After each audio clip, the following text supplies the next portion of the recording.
ओम शांति। रूहानी बाप हम रूहों को अपने समान बनाते हैं, अपने संग का रंग लगाते हैं और हम आत्मा भी जितना इस देह के भान को भूलने का अभ्यास करते हैं, देह के संबंधों और कर्मों से निवृत्त होने का अभ्यास करते हैं, उतना उतना परमात्मा शिव बाबा की प्यारी बनते जाते हैं, देह और दुनिया से न्यारी बनते जाते हैं। और आत्मा ने जो कुछ खोया इस पूरे कल्प में, वो शक्तियाँ, वो गुण, वो ज्ञान, उसके लिए स्वयं में समाना सहज हो जाता है। और यही हमारा लक्ष्य है कि हम जो थे, जैसे आए थे, पुनः उसी स्वरूप को हम प्राप्त करें और अपने घर जाएं। आज की मुरली हमें हमारे स्वधर्म में स्थित होने का अभ्यास हमें कैसे करना है, उसकी विधि सिखा रही है। सुनते हैं प्यारे बाबा के मधुर महावाक्य। आज है 19 तारीख, 19 अगस्त 2026। बाबा के महावाक्य हैं, मीठे बच्चे, तुम्हें अभी रूहानी कारोबार करनी है। रूह समझकर हर कर्म करने से आत्मा निर्विकारी बनती जाती है। अब तक देह समझकर कर्म कर रहे थे, अब रूह समझकर हर कर्म करना है। सोचना भी रूह समझकर है, बोलना भी रूह समझकर है और कर्मेंद्रियों से भी कर्म कराना रूह समझकर है। प्रश्न है, स्वर्ग का वर्षा लेने और स्वर्ग में ऊंच पद पाने का आधार क्या है? उत्तर है, ब्रह्मा कुमार कुमारी बने तो स्वर्ग का वर्षा मिल जाएगा, परंतु ऊंच पद का आधार है पढ़ाई।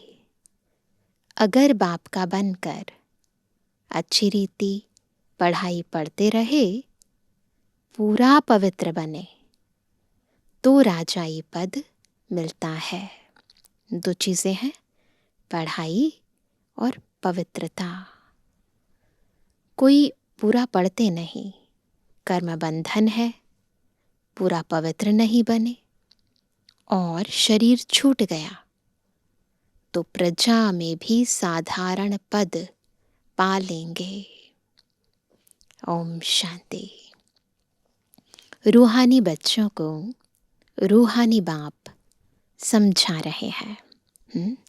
समझाना यानी जो बाबा की बुद्धि में है वो अब हम बच्चों की भी बुद्धि में आ रहा है, समझ रहे हैं। यहाँ रूहानी कारोबार है, बाकी सारी दुनिया में जिस्मानी कारोबार है। वास्तव में कारोबार चलती है रूहों की। आत्मा ही इस शरीर द्वारा पढ़ती है, चलती है, विकर्म करती है। इसलिए पतितात्मा, पापात्मा कहा जाता है। आत्मा ही सब कुछ करती है। इस समय सब मनुष्य देह अभिमानी है। मैं आत्मा हूँ समझने बदले समझते हैं मैं फलाना हूँ। अपना अस्तित्व भूल गए हैं। देह को, देह के संबंधों को अपना अस्तित्व समझ कर बैठे हैं। तो समझते हैं मैं फलाना हूँ, यह व्यापार करता हूँ, यह फलाने कामी क्रोधी हैं। शरीर का ही नाम लेते हैं। इसको कहा जाता है देह अभिमानी दुनिया। बुद्धि भी शरीर की तरफ जाती है। उतरती कला की दुनिया। सतयुग में ऐसे नहीं होता। वहाँ देही अभिमानी होते हैं। तुमको देही अभिमानी बनाया जाता है। हम भी देह अभिमानी थे, बाबा अब हमें देही अभिमानी बनाते हैं। अपने को आत्मा निश्चय करो। मैं आत्मा यह शरीर रूपी चोला धारण कर पाट बजाती हूँ। वह एक्टर्स भी भिन्न भिन्न कपड़ा बदली कर पाट बजाते हैं। बाप कहते हैं, तुम आत्माएं पहले शांति धाम में थी। तुम्हारा घर है शांति धाम। जैसे वह हद का नाटक होता है, यह फिर है बेहद का नाटक। सभी आत्माएं परम धाम से आकर शरीर धारण कर पाट बजाती हैं। आत्माओं का असल घर है परम धाम। जैसे जैसे सुनते जाएं, बुद्धि परम धाम में जाए, है ना। फिर वहाँ से हम यहाँ आती हैं, पाट बजाते हैं। उन एक्टर्स का तो घर यहाँ ही होता है। हम एक्टर्स का घर ऊपर है, पाट बजाने यहाँ नीचे आई हैं। लेकिन वो जो दुनियावी एक्टर्स हैं, उनका घर तो इसी दुनिया में होता है। सिर्फ ड्रेस बदली कर आकर पाट बजाते हैं। तो बाप बैठ समझाते हैं, तुम आत्माएं हो। पक्का करा रहे हैं बाबा। बाप तो बच्चे बच्चे ही कहेंगे, सन्यासी बच्चे बच्चे नहीं कहेंगे। बाप कहते हैं, मैं पतित पावन तुम सभी आत्माओं का बाप हूँ, जिसको तुम गॉड फादर कहते हो। गॉड फादर तो निराकार है। ब्रह्मा विष्णु शंकर को भी गॉड फादर नहीं कहेंगे, क्योंकि उनके पास भी सूक्ष्म शरीर है ना। उनमें भी आत्मा है, परंतु उनको कहते हैं ब्रह्मा देवता नमः, विष्णु देवता नमः, शंकर देवता नमः। देवताएं क्या करते हैं यह किसको पता नहीं है।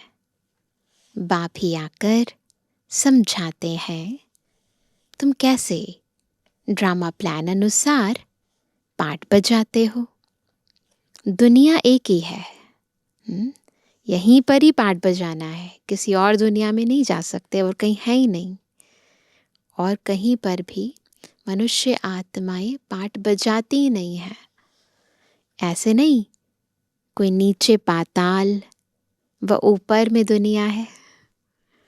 दुनिया एक ही है, जिसका चक्र फिरता रहता है। इसी दुनिया में सतयुग था, इसी दुनिया में कलयुग है, फिर सतयुग आएगा। लोग तो कह देते हैं मून में प्लॉट लेंगे। बाप समझाते हैं, बच्चे कितने इंसॉल्वेंट बन पड़े हैं। भारतवासियों के लिए ही कहते हैं, तुम कितने साहूकार समझदार थे। हम ही थे ना साहूकार समझदार। इन लक्ष्मी नारायण का सारे विश्व पर राज्य था, जिसको कोई लूट ना सके। वहाँ कोई पार्टीशन आदि नहीं होती। यहाँ तो कितनी पार्टीशन है, आपस में टुकड़े टुकड़े पर लड़ते रहते हैं। तुम सारे विश्व के मालिक थे। सारा आकाश, पृथ्वी, समुद्र सब तुम्हारा था। तुम उनके मालिक थे। अब तो टुकड़े हो गए हैं, यह किसको पता नहीं है। भारत ही विश्व का मालिक था।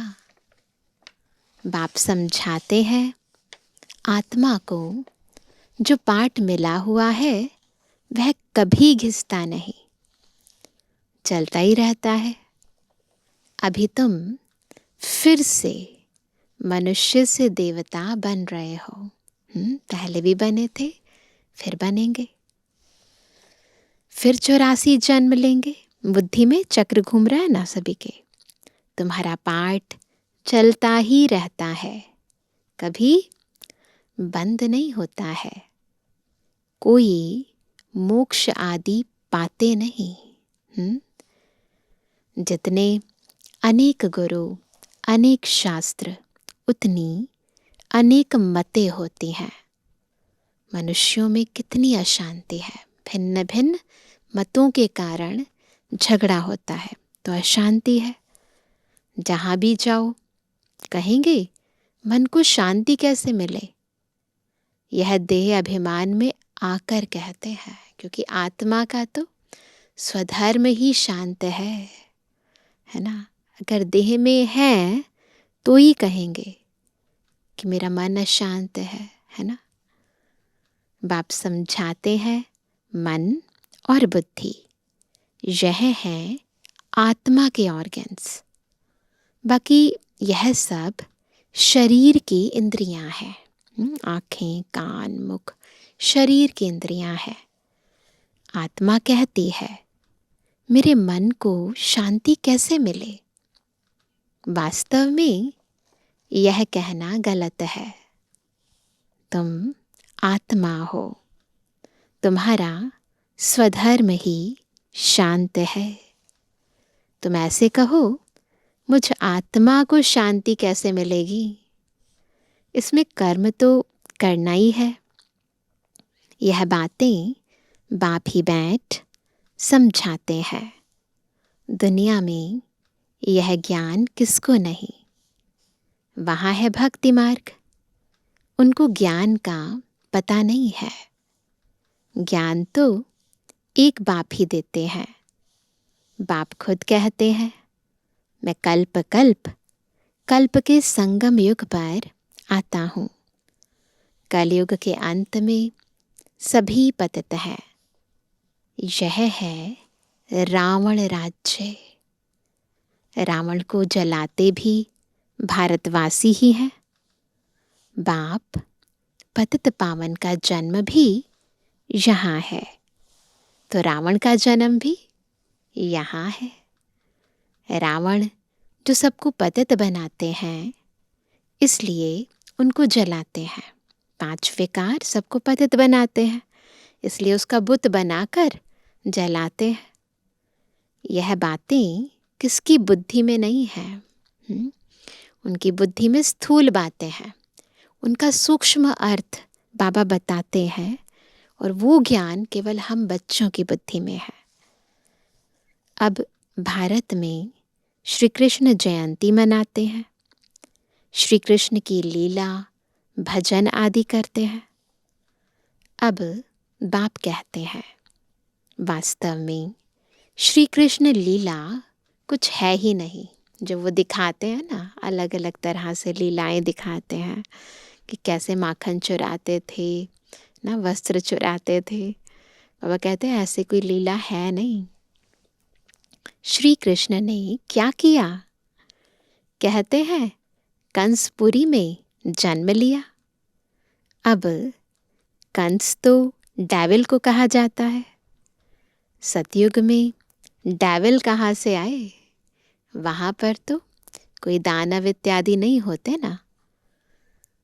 तुम जानते हो श्री कृष्ण की आत्मा जो सतयुग में थी, वह अपने 84 जन्म भोग इस समय पतित से पावन बन रही है। कौन? ब्रह्मा बाबा अपना पद फिर से ले रही है। वैसे ही तुम कृष्णपुरी में रहने वाले थे, 84 जन्म ले, अब फिर अपना पद ले रहे हो। तो हम भी ब्रह्मा बाबा के समान 84 जन्म पूरे करके अब संगम पर आए हैं। बाबा से ज्ञान, बाबा से शक्तियाँ, बाबा से गुण ले रहे हैं, वर्षा ले रहे हैं। जयंती मनानी है वास्तव में शिव बाबा की।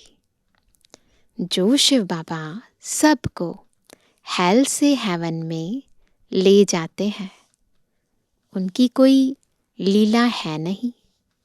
कहते हैं कि हे पतित पावन बाबा, आओ, आकर हमको हेल से हेवन में ले जाओ। आप हमारे बाप हो तो हम स्वर्ग में होने चाहिए। हम विशेष दुनिया में क्यों हैं? अगर हमारा बाबा हेवनली गॉड फादर है तो हम विशेष दुनिया में क्यों हैं? इसलिए बुलाते हैं, हे गॉड फादर, हमको इस दुख की दुनिया से लिबरेट करो। यह भी ड्रामा में नोंद है। बाप कहते हैं, इस ड्रामा को कोई जानते नहीं। शास्त्रों में ड्रामा की आयु लंबी लिख दी है। नई दुनिया को पुरानी बनना ही है।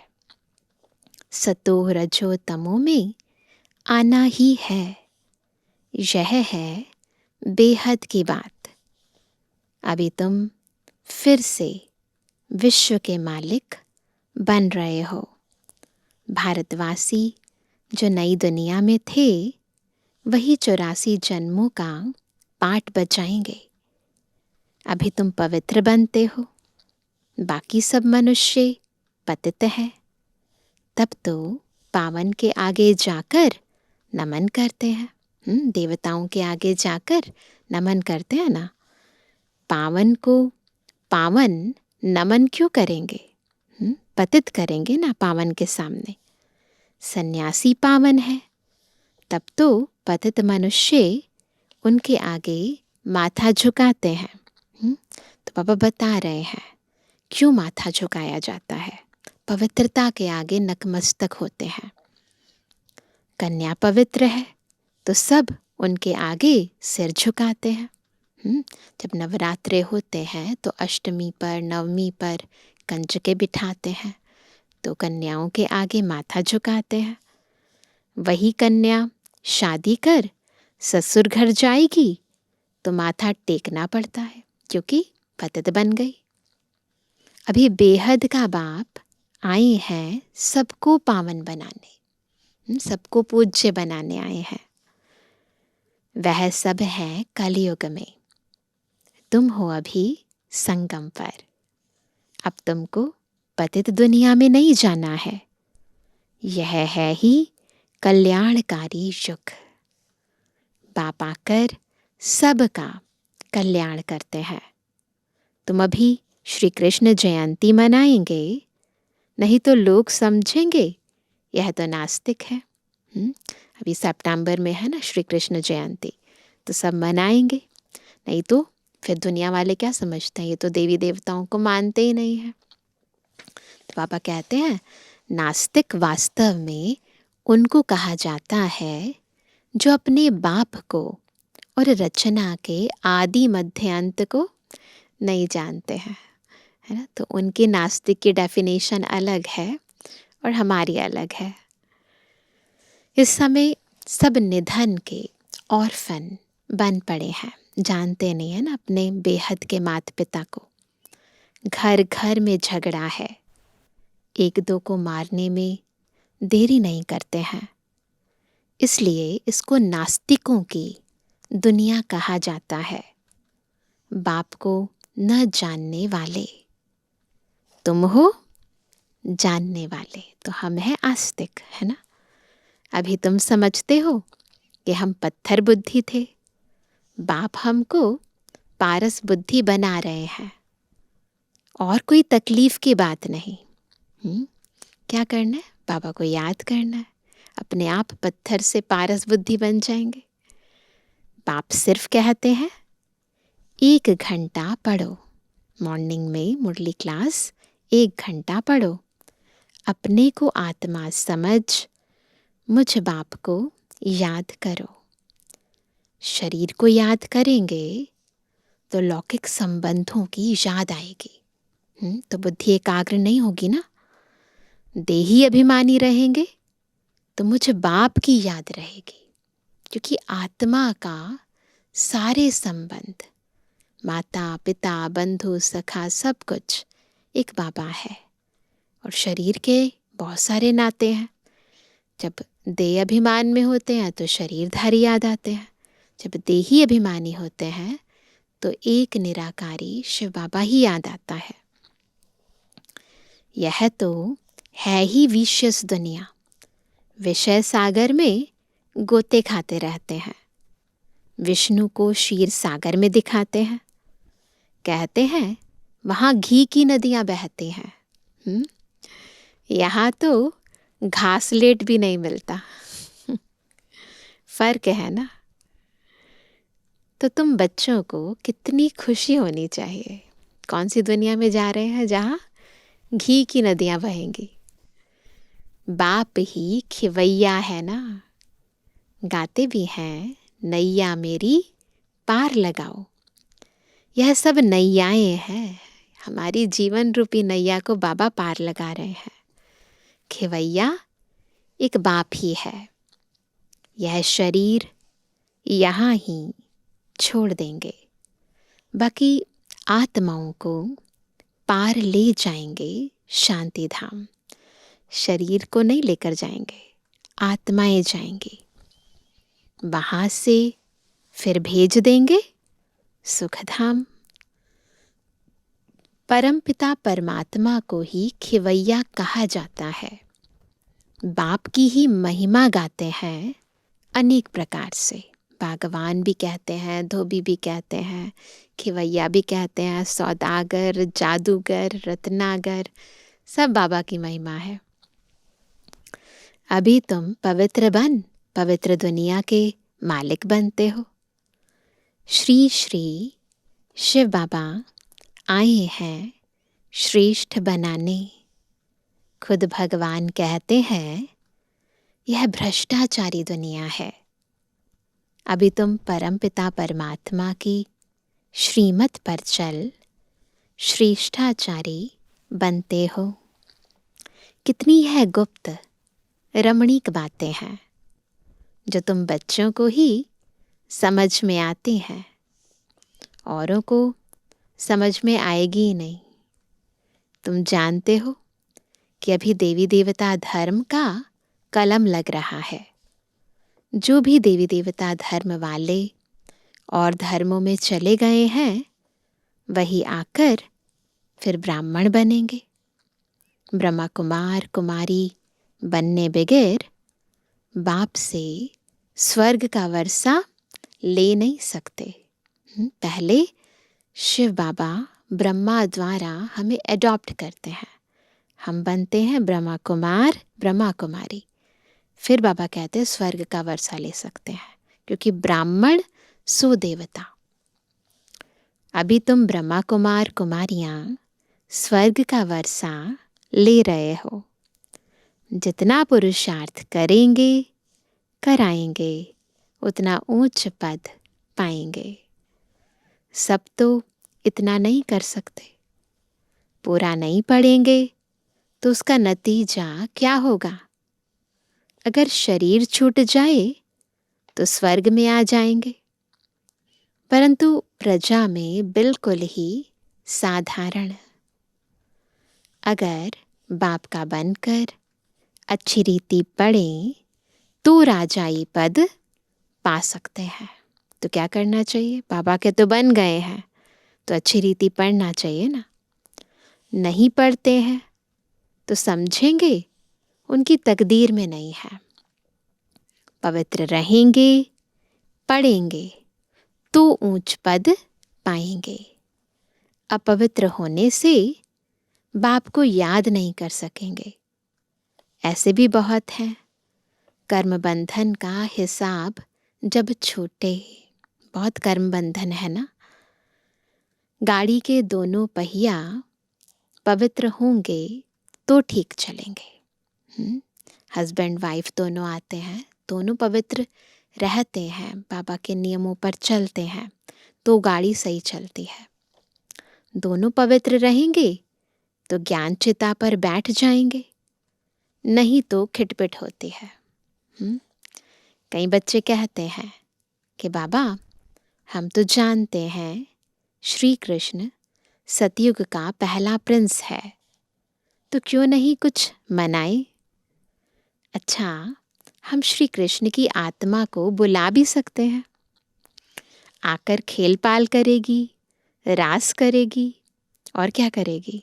पहले पहले बाबा के टाइम पर तो कृष्ण की आत्मा या किसी राजकुमार की आत्मा संदेशी के तन में आती थी तो रास भी करती थी जन्माष्टमी पर। बाबा कहते गोप गोपियां तो यहाँ ही होते हैं, वहां तो प्रिंस प्रिंसेस आपस में मिलते हैं तो रास करते हैं, सोने की मुरली बजाते हैं।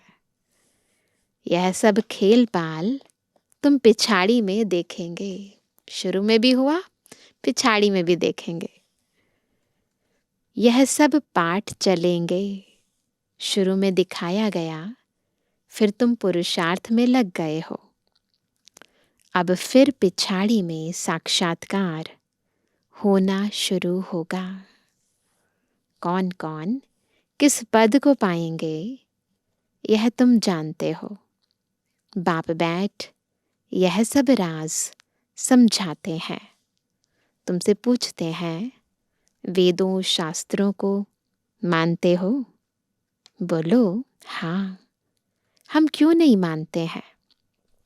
यह सब भक्ति मार्ग की सामग्री है, इनमें कोई ज्ञान नहीं है, भक्ति की सामग्री है ना।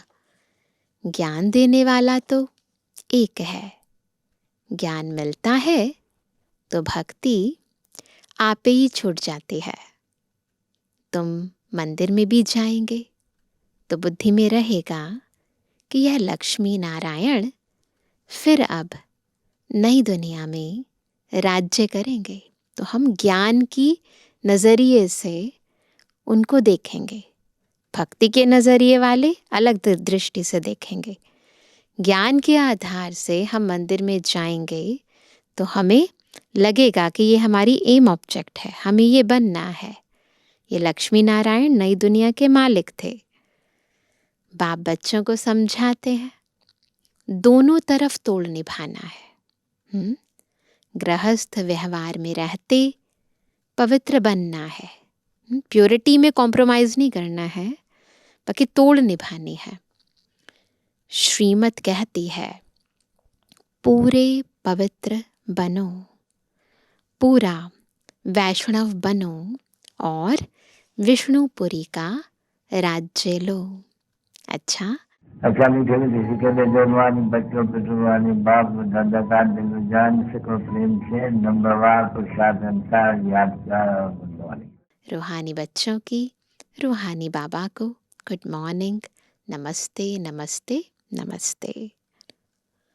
धारणा के लिए मुख्य सार पहला, योग द्वारा कर्म बंधन का हिसाब किताब चुकतो कर पावन बनना है, ज्ञान चिता पर बैठना है, पूरा पूरा वैष्णव अर्थात पवित्र बनना है।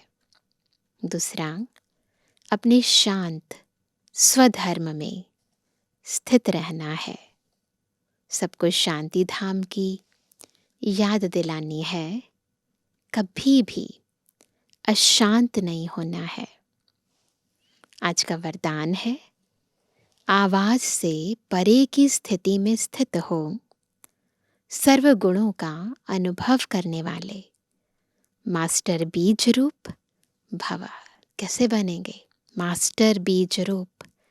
जब आवाज से परे की स्थिति में स्थित होंगे और बाबा से सर्व गुणों का अनुभव करेंगे।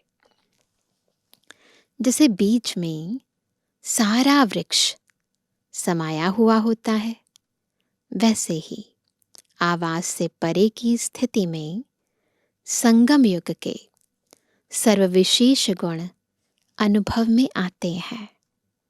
मास्टर बीज रूप बनना अर्थात सिर्फ शांति नहीं, लेकिन शांति के साथ ज्ञान, अतीन्द्रिय सुख, प्रेम, आनंद, शक्ति आदि आदि सर्व मुख्य गुणों का अनुभव करना। यह अनुभव सिर्फ स्वयं को नहीं होता, लेकिन अन्य आत्माएं भी उनके चेहरे से सर्वगुणों का अनुभव करते हैं। एक गुण में सर्वगुण समाये हुए रहते हैं। तो बार बार अपने मास्टर बीज रूप स्थिति का हमें अभ्यास करना है। स्वयं भी उन गुणों को इमर्ज करना है और अन्य आत्माओं को भी उनका अनुभव कराना है। स्लोगन है, अच्छाई धारण करो, लेकिन अच्छाई में प्रभावित नहीं हो जाओ। प्रभावित नहीं होना है, धारण जरूर करना है। आज का अव्यक्त इशारा, अपवित्रता के बीज को भी समाप्त कर संपूर्ण स्वच्छ यानी पवित्र बनो। पवित्रता आप ब्राह्मण आत्माओं का अनादि आदि संस्कार है। इस नेचुरल संस्कार से स्वप्न व संकल्प में भी अपवित्रता इमर्ज ना हो। संकल्प आवे और विजयी बनो, इनसे भी ऊपर नेचुरल संस्कार बना लो। तो इस सब्जेक्ट में पुरुषार्थ करने की आवश्यकता नहीं रहेगी। तो याद रखें कि पवित्रता हमारा आदि अनादि गुण है। तो अपवित्रता न स्वप्न में आएगी न संकल्प में आएगी। अच्छा, ओम शांति।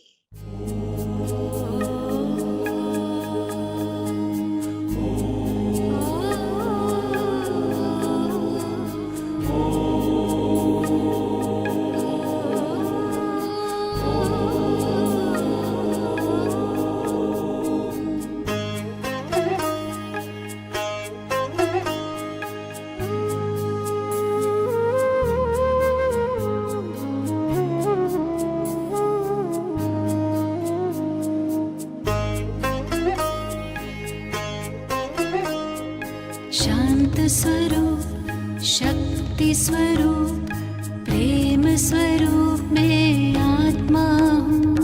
पवित्र स्वरूप, सुख स्वरूप, आनंद रूप मैं आत्मा हूँ, आत्मा हूँ।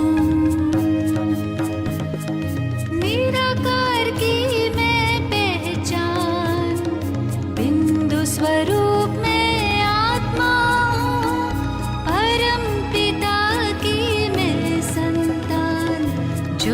स्वरूप में आत्मा हूँ।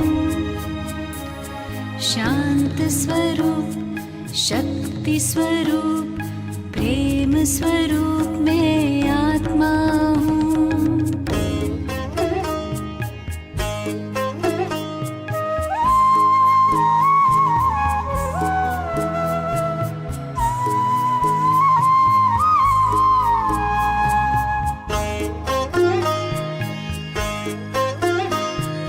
दीप में जैसे ज्योति है, सीप में जैसे मोती है, अंबर में जैसे तारे, फूलों में खुशबू होती है, भृकुटी बीच में विराजमान, रूप अनूप में आत्मा हूँ।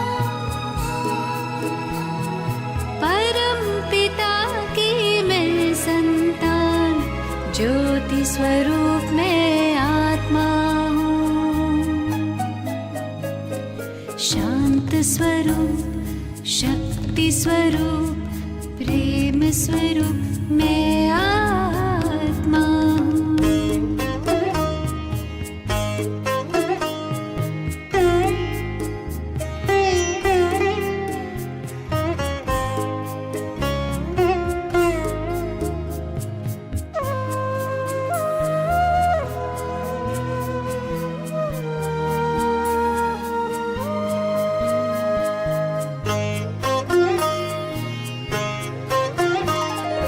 देह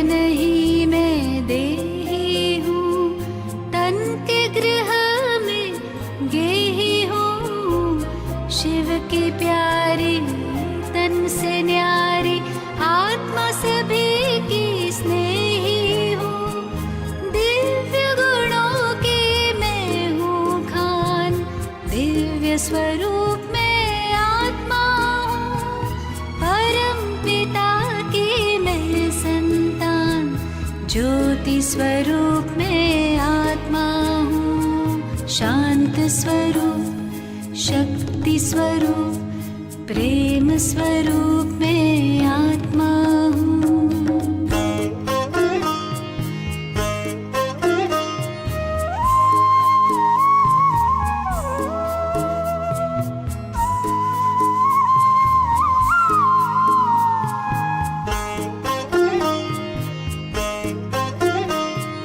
ब्रह्म से मैं अवतार लिए, देह का मैं आधार लिए, सृष्टि मंच पर अभिनय करती मैंने जन्म कई बार लिए। साथी मेरा सर्वशक्तिमान, ज्ञान स्वरूप में आत्मा हूँ, परम पिता की मैं संतान, ज्योति स्वरूप में आत्मा हूँ। शांत स्वरूप, शक्ति स्वरूप, प्रेम स्वरूप में आत्मा हूँ।